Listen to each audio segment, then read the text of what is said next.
what's up mga memets? Miri Kumarian, welcome back to my channel. Mabuhay. O, kumusta po kayo ha mga meme? Nako, summer na talaga ha mga meme. Talagang ang init-init na ng panahon ha mga meme. Eh kayo po baga, kumusta kayo dyan? Ano po bang pinagkakaabalahan nyo ngayon ha mga meme? Nako, pues, manood po muna kayo ng ating mga video sa mga meme. Kasi ngayong araw pong ito ay may pag-uusapan lang po tayo isang napaka-interesting na topic ha mga meme, na may kaugnayan pa rin po ha mga meme sa pag-akit ng mga sinasabing mga kaswertihan. Talaga ba? Ano yan?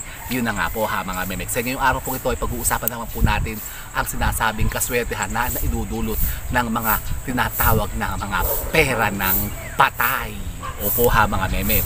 At yung mga sinasabing mga wag nyo pong gagawin ha mga meme sa mga perang yan kapag ka ito po ay nakuha po ninyo ha mga meme. O ano yun? Yun na nga po ha mga meme. Kaya kung gusto nyo pong malaman kung ano po yung mga sinasabing mga usapin na yan tungkol po sa pera ng patay, ay panoorin nyo lamang po ang video kong ito. O siya, go mga meme. Ganda talaga ng sikat ng araw.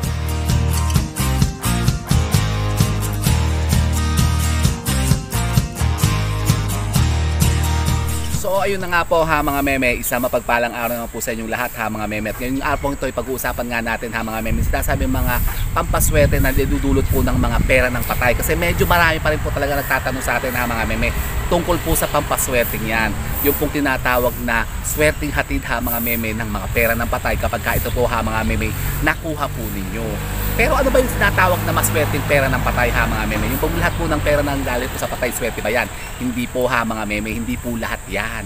Kasi marami pong nagtatanong sa atin ha mga meme. May nagtanong sa atin nung isang beses na kung yun daw po bagang abuloy ng patay na nakalagay po dun sa ano, yung mga binibigay baga, ba, yung nilalagay dun sa mga baso, yung gano'n yung nasa ibabaw ng kabaong. May naglalagay pa ba ng ganyan ha mga meme? Paglayo. Ayan, lapit-lapit yung camera ha. Parang dito ang magandang angle. Parang, ano yan, auto pa, ano ko eh. Yan, dito ba? Maganda ba ha? Mga meme, siya dyan. Parang hindi against the light. Teka, okay, ano lang dito. So, ganyan. Di ba? So, yun na nga po ha, mga meme. Ang pag-uusapan nga natin ngayon ha, mga meme, tungkol nga po sa sinasabing kaswertehan natin ng mga pera ng patay. At hindi lahat po ha mga meme na sinasabing mga perang yan ay maswerte at pwede nyong gamitin ha mga meme. Yun na nga, pampaswerte po sa pagninegosyo. Kasi yan po ha mga meme ang pinakamalakas na bertud niyan ha mga meme nung mga sinasabing mga pera ng patay. Yan po pwede nyo pong gamitin na pampaswerte sa pagninegosyo. Talaga ba? Opo ha mga meme. Halimbawa kayo po ha mga meme, may mga businesses, may mga negosyo kayo ha mga meme, pwede nyo pong magamit yan dyan. Talaga? Paano? Yun nga po ha mga meme, yung sinasabing pera ng patay na yan ha mga meme na makukuha nyo po doon po mismo ha mga meme sa kamay ng patay. Yung pong inabuloy sa kanya na ilalagay po mismo sa kamay niya, yun po ang kukunin po nyo. Hindi po yung mga ibinibigay ng mga nag-aabuloy ha mga meme. Yung halimbawa may nagbigay halimbawa ng mga 10,000, nakasobre yun. Hindi po yun ha mga meme. Yung mga naiipon po ha mga meme, mga abuloy at kontribusyon ng mga yung mga dumalaw o mga kamag-anak ha mga meme, hindi po lahat yan ay pwede nyong gamitin na pampaswerte. Ang sinasabi pong maswerte po ha mga meme na pera ng patay na pwede nyo pong gamitin sa pagninegosyo ay yung mismong pera ng patay na hinawakan niya nung siya po yung unang inilagay o yung pagkalagay po niya sa kabaong. Tapos kung sino po ha mga meme yung unang nagbigay ng abuloy, yun po ang ilalagay nyo doon ha mga meme sa loob ng kamay niya. Papahawakan nyo po yun. Ganun pala. Opo, kasi marami po ang nagtatanong yan kasi medyo marami po nalilito tungkol nga po sa paggamit ng mga sinasabing abuloy ng patay na yan. Kasi lahat ba daw po ha mga meme pwedeng gamitin dyan sa pag-business nga, pampaswerte sa negosyo? Hindi po lahat ha mga meme. Kasi nga yung mga sinasabi nga pong pera ng patay na hinawakan mismo po ng patay sa loob po ng kabaong niya, yun lang po ang pwede nyong gamitin ha mga meme. Yan po talagang may mga pinakamalakas. At yan po ha mga meme talagang pinaniniwalaan na may malakas na bertud sa pagpapaswerte, sa pagtitinda, pagbebenta at pagninegosyo ha mga meme. Talagang kayo po yung dadagasain ng napakaraming mga kliyente, parokyano, mga customers na bibili sa inyo ha mga meme. Talagang kayo po pugigihin dyan ng maraming kita. Talagang mamiminana kayo ha mga meme. Mamiminana. Opo, yung parang talaga kayo dadagasain. Yung talagang may langgam. Leche, parang may langgam baka. Kasi namubulaklak na nga po itong puno ng tinan nyo. yung puno ng ano, santol, ang daming bulaklak. Kaya lang parang ang daming ano, yung itim na langgam. Ano ba yan? May karakara pa ata eh. So yun po ha mga meme, ang pera ng patay na pwede nyo pong gamitin na pampaswerte. Yung pong mismong hawak po ng patay ha mga meme sa loob po ng kabaong niya. At yan po ha mga meme, dapat makuha po ninyo bago siya ilubog sa lupa. O halimbawa ngayon po ha mga meme, ililibing na yung patay. Tapos may nagpahawak sa kanya o may nagbigay sa kanya ng pera. Tapos hawak-hawak niyang ganyan ha mga meme sa kamay niya. Dapat po bago siya ilubog sa hukay o bago siya ipasok sa nicho, eh dapat po'y makuha nyo na yun. Diba yan, binubuksan naman yan ha mga meme. Kasi yun po'y, diba kinakalas-kalas pa yung mga kung ano-ano dyan. Diba yung mga kwintas, yung mga rosaryo, pinuputol kasi yan ha mga meme. Kasi di po pwede yan na buo yan, yung mga rosaryo, yung mga kwintas ha mga meme. Kailangan putulin daw yan. Yun din mga tali-tali po ha mga meme. Kinakat po yan ha mga meme. Kapag ka may inilagay kayo dyan sa loob ng kabaong, hindi po pwedeng gano'n kasi para daw kasi ang significant naman po niyan ha mga meme, para daw po yung maputol din po ha mga meme yung kamalasa na maaari nga pong idulot niyan yung pagkamatay na yan ha mga meme, para wala daw po susunod na. Kasi baka daw pagka kasi buo pang ganyan, eh maaaring sunod-sunod daw po yung mamamatay dyan sa pamilya nyo. Talaga ba? Ako nakakatakot naman. Opo ha mga meme, ganun po yun. Tapos yun nga po ha mga meme, bago siya ilubog sa lupa o bago siya ipasok sa nicho, dapat po yung perang yun ha mga meme na hawak niya ay dapat kunin yun na sa kamay niya. Tapos yun daw po ha mga meme, babalutin sa telang puti ha mga meme. Tapos o kahit sa tissue po ha mga meme o sa papel.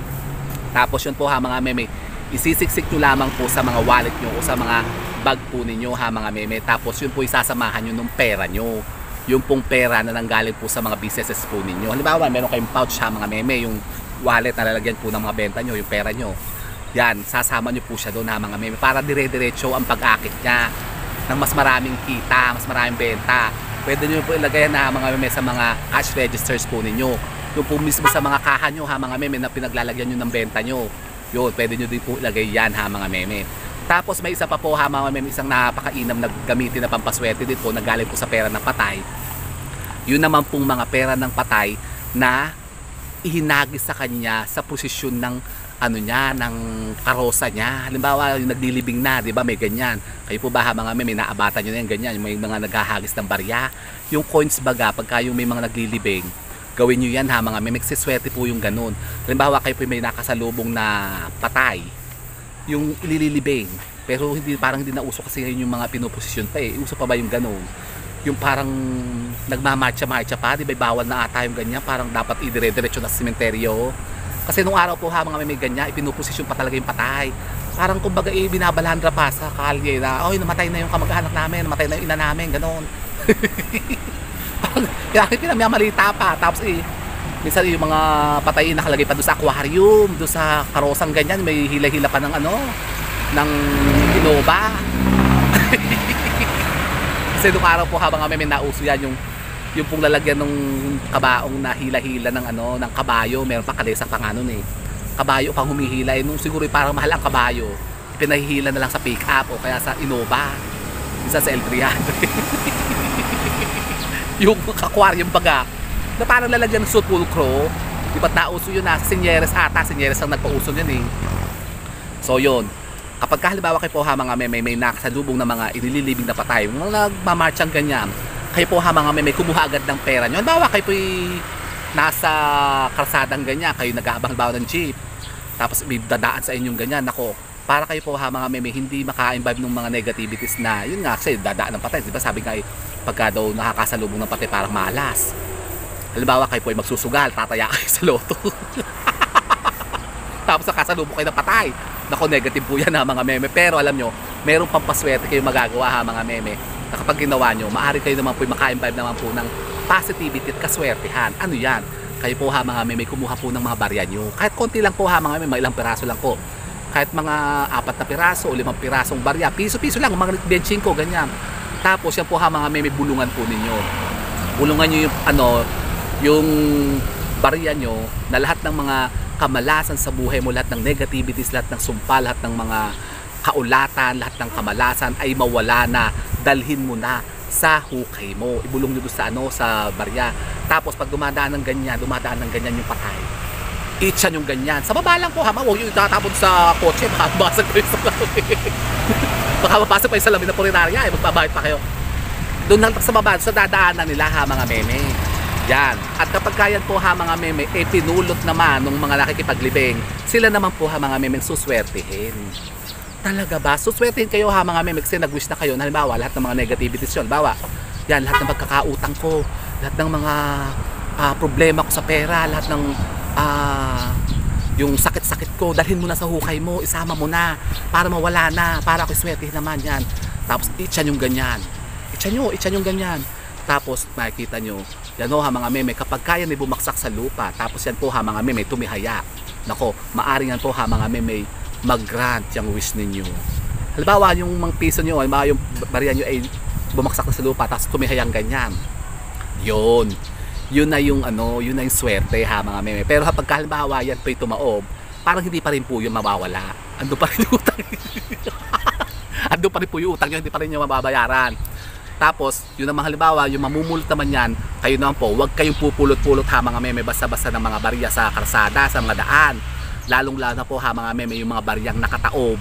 Kasi alam nyo, baka yun nga po ha mga meme, binulungan na sinasabi nga na lahat ng kamalasan ko, lahat ng mga utang ko, ay dalhin mo na sa hukay mo. O mapunta na sa'yo para mawala na sa akin. Tapos pinulot nyo, lilipat sa'yo. Baka sa inyo lumipat yun ha mga meme, yung mga utang niya, yung mga problema niya ha mga meme, kasi malas po yun. Kapag kayo po ha mga meme, namulot po ng mga barya na nakataob, tingnan nyo po ha mga meme, mga barya, mayroon yung tao kasi ha mga meme, di ba tao at ibon yan. Kapag kayong mga barya po na makikita sa kalsada, ganyan, nakakita kayo ng piso, ayun, di nakakita kayo ng piso, tingnan nyo kung nakaharap yung tao, pulutin nyo yun ha mga meme. Yun, pwede nyo ipunin yan. Ipunin nyo yan ha mga meme sa isang baso, sa isang base ha mga meme, sa isang jar. Tapos yan po ha mga meme, pwede nyo maging lucky charm. Ipunin nyo sa bahay nyo yan ha mga meme, maging papaswerte nyo yan. Talaga ba? Opo, maganda yan ha mga meme, lucky charm sa bahay. Kapag kayo po yung nakakapulot ng mga ganyan, yung mga barya-barya sa kalsada. Pero kapag kaya po ha mga meme, nakataob, wag nyong kukunin ha mga meme, kasi meron naman po yan daw parang kaakibat na kamalasan. Kapag kaya po yung dinampot po ninyo. Lalong-lalo na po ha mga meme, iwasan nyo po ang pupulot ha mga meme ng mga barya kapag gabi na. Bakit? Kasi alam niyo po ba ha mga meme na yung mga barya pala na napupulot sa gabi, kahit ano po mga bagay ha mga meme na metal na kumikislap, mga semi-precious stone, mga alahas, mga ganyan, yung mga kumikinang ha mga meme, yung kumikislap sa mata. Kasi sa mata ko, sa mata yan mainit sa mata yan, yung mga kumikislap na bagay baga na nakikita natin sa mga kalsada. Ba okay, pinakita dyan ng barya gabi, nako, lumubog ng araw. Huwag nyo na pupulutin yan ha mga meme, kasi yan po ha mga meme, maaring may sumpa, may hatid dyan na kamalasan sa inyo ha mga meme, na kasi yan po yung baka tinagamit po ng mga engkanto o mga elemento ha mga meme, mga laman lupa na pang-attract ha mga meme sa mga tao, para kayo po ha mga meme, mabigyan nila ng mga kamalasan, mga misfortune sa buhay ha mga meme. Kasi yan din po ha mga meme, ginagamit po ng mga negatibong mga elemento ha mga meme, para makapang-akit nga ng tao. Diba kasi ang mga tao kasi ha mga may mga mukhang pera. Ano ba yun? Bakit talaga naman gano'n ha mga meme, nako real talk tayo. Totoo naman po yan ha mga meme, may mga tao talaga yung mga mukhang pera. Yan Ba hindi ako ha meme. Opo, yan kasi ang mga pangpain nila. Yung mga pera na yan, yung mga coins na yan ha mga meme, lalo na yung mga halimbawa yung mga duwende-duwendeng itim.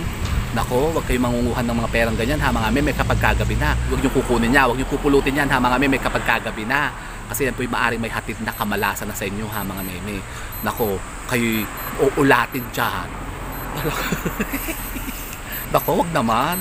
Opo ha mga meme, ganun po yun. Kaya yun nga ha mga meme, iwasan nyo ha mga meme ang pamumulot ng mga pera kapag kalumpog na yung araw, at lalong-lalo na kapag kagabi. Kasi yan po yung maaaring panlansi po ha mga meme ng mga negatibong elemento na nandiyan sa paligid ha mga meme, para kayo po mabigyan nila ng sumpa, ng kamalasan ha mga meme. Ganun pala. Pero yun na nga po ha mga meme, sabi ko sa inyo, kapag ka naman po kayo nakakuha naman po ng mga barya, so umaga po ha mga meme na nakatihaya, yan po pwede nyo gamitin na lucky charm. Pampaswerte po yan ha mga meme na magagamit nyo po sa pagdinegosyo. O di ba ga? So yun po ha mga meme, kung kayo po may mga katanungan pa tungkol po din sa ating topic ngayon ha mga meme, pwede po kayo magtanong dyan. Mag-iwan lamang po kayo ng mga comments dyan ha mga meme sa ating comment box, at kapag kayo binabasa natin, yan po yung sasagutin din natin dito. O di ba ga? And so with that mga meme, keep safe and God bless. Thank you for watching. And don't forget to subscribe my channel. I know you like it. And don't forget to brush your teeth. Bye mga meme. Wow, sarap talaga dito ng hangin ha mga meme. Sarap dito magpahilahilaw talaga sa UP. Kasi parang nakaka-recharge. Sarap pa ng hangin. Napakasariwa.